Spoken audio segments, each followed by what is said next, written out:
नमस्कार दोस्तों, स्वागत है आपके अपने YouTube channel mission master SST में। तो कैसे हो दोस्तों, आशा करता हूँ आप स्वस्थ हो, मस्त हो, अपनी पढ़ाई को निरंतर जारी रख पा रहे हो। हम लोग फिलोसफी का जो गीता के निष्काम कर्म योग के बाद गांधी जी का नीति शास्त्र देख रहे थे। उसका हम जो गांधी जी का नीति शास्त्र मैंने आपको बताया था 7 प्रकार की उन्होंने 7 अवधारणा बताइए।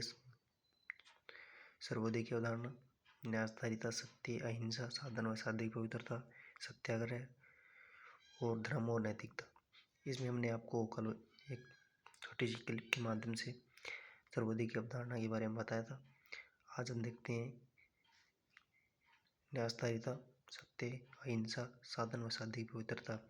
उसके बाद एक छोटा सा वीडियो होगा अगला, उसमें आपको सत्याग्रह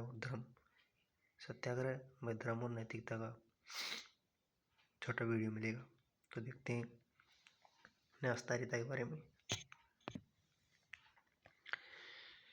न्यायधारिता क्या है कि हृदय परिवर्तन के द्वारा एक पूंजीपति वर्ग होता है, तो उसे इस बात का बोध या ज्ञान कराना चाहिए कि जो संपत्ति उसके पास है उसे लेकर उसका जन्म नहीं हुआ है, अपितु उसे या उसने यह संपत्ति समाज प्रकृति से प्राप्त की है। तो इस संपत्ति पर समाज की है, वह केवल संपत्ति का जन्मदाता न होकर के संरक्षक है कि वो संपत्ति की रक्षा कर रहा है।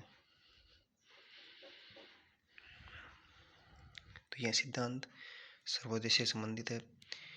न्यायधारिता में संसाधनों व शक्ति का विकेंद्रीकरण बताया गया है।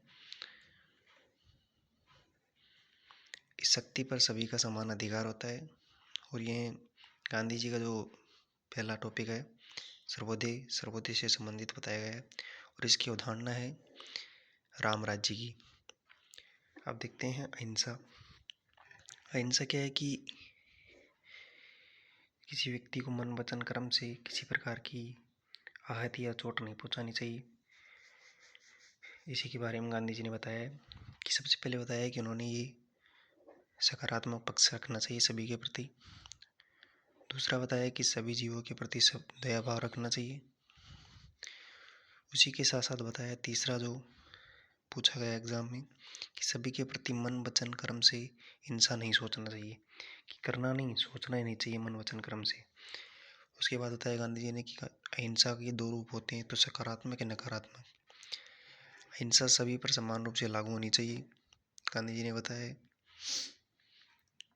गांधी जी के अनुसार सत्य व अहिंसा में साध्य व साधन का संबंध होता है।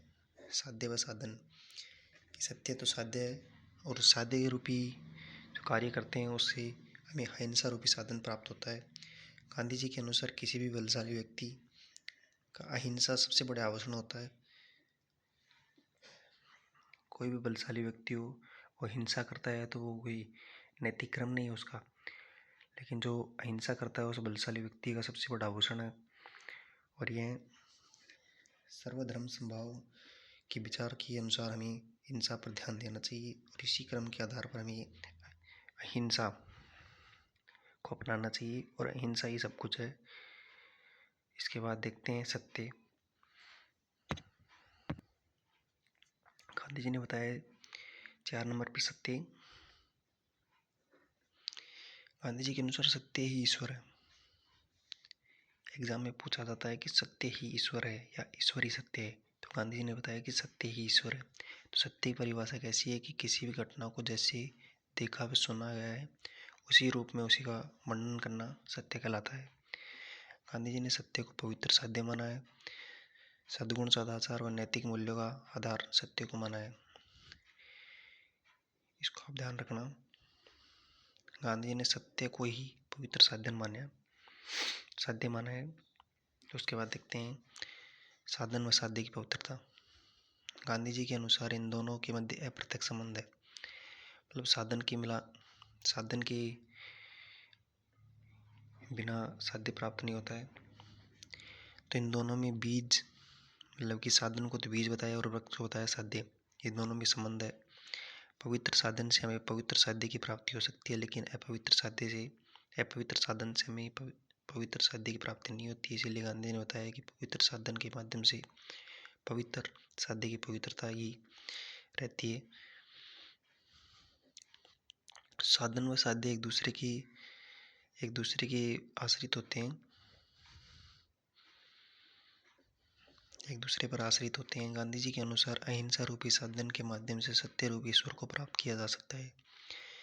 गांधी जी ने क्या बताया कि अहिंसा रूपी साधन के माध्यम से सत्य रूपी ईश्वर को प्राप्त किया जा सकता है, कि अहिंसा से हम ईश्वर को प्राप्त कर सकते हैं, लेकिन हिंसा के द्वारा हम ईश्वर को प्राप्त नहीं कर सकते हैं।